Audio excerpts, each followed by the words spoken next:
Hey, Springview, this Sunday, October 4th, will be our first Sunday back inside for indoor worship services. We've had a great summer worshiping together outside. I'm so thankful to the Lord for great weather and just a great opportunity for us to worship that way and in that safe environment. It's been a really great summer. I'm so thankful for you. I'm thankful for how you have adapted and accommodated the changes that COVID has forced on us. I know so many churches, so many ministries have dealt with so much conflict and difficulty and disunity around all the things that are going on right now. And Springview has been a remarkable place of unity and love and cooperation and accommodation for each other. So I appreciate that from you, and I'm looking forward to more of that as we prepare to move inside. It's been a real joy to minister and pastor you during this period. Hey, as we move indoors this Sunday, October 4th, you'll see that some things are going to be a little bit different. First of all, we have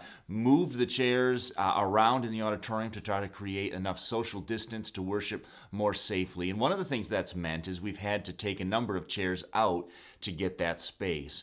So one of the things that's going to be different as we come back this Sunday is that kids who normally start service with us and sing and go through all the first part of the service together and then are dismissed to their classes, kids for the next month or two or however long we need to keep worshiping in this way, kids are going to start out in their classes. So if you get here ideally a little early, 10:15, 10:20, you can check your kids in. They will go immediately to their classes and spend the entire service there. That allows us to get the space we need in the auditorium to adequately social distance. And so bring your kids, bring them early, take them to their classes, and you'll be able to worship the entire service without them during this time. Also, what we've done is adjust not just the seating in our auditorium, but also our service order is going to change a little bit.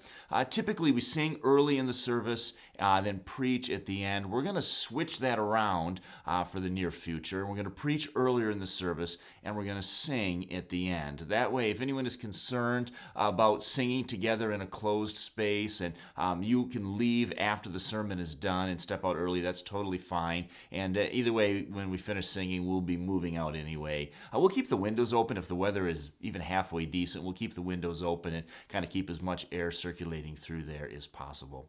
Hey, if you find yourself Sunday morning not feeling well, showing any sick symptoms, if you have been in contact any time in the past couple weeks with a confirmed COVID patient, we would ask you just to stay home. We are going to record the service as we have been. It's not available immediately for live streaming. We're looking into that for the future, but it will be available later in the day on Sunday. You can watch it from the safety and comfort of your home.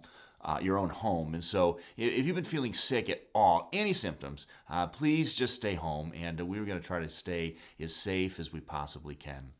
Finally, masks. A mask is the big question, and we're all wondering about. And the government has given us some different guidance. The CDC says, hey, strongly encourages everyone to wear masks. And the governor's executive order 153 says, hey, nobody's going to be penalized for wearing masks in a religious service. And I think that's as it should be. Right?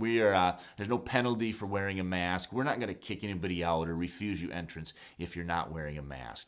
At the same time, the fact that they're not going to penalize us if we don't wear masks is not being penalized isn't our biggest concern. Our biggest concern is how can we, as much as possible, honor the governing authorities over us and also be as safe as we possibly can to protect one another and protect our community. So I think the best solution for most of us right now is this. Much like in a restaurant, when you come into the church, let me strongly encourage you to wear a mask as you fellowship in the lobby, as you're walking in, as you're finding your way to your seats. When you get to your seats, we have our auditorium socially distanced adequately, and when you get to your seats, you can feel free, if you want to, take your mask off. If you don't want to, that's totally fine, and there's no reason not to do that if you don't want to, but if you do, that's fine. Like I said, as in a restaurant, and then as we leave the auditorium, we'll mask back up again, and we can fellowship together, or certainly go outside if the weather's decent and fellowship out there, probably without a mask. So that's our plan. Let me strongly encourage you to kind of abide by those guidelines. They are not forever.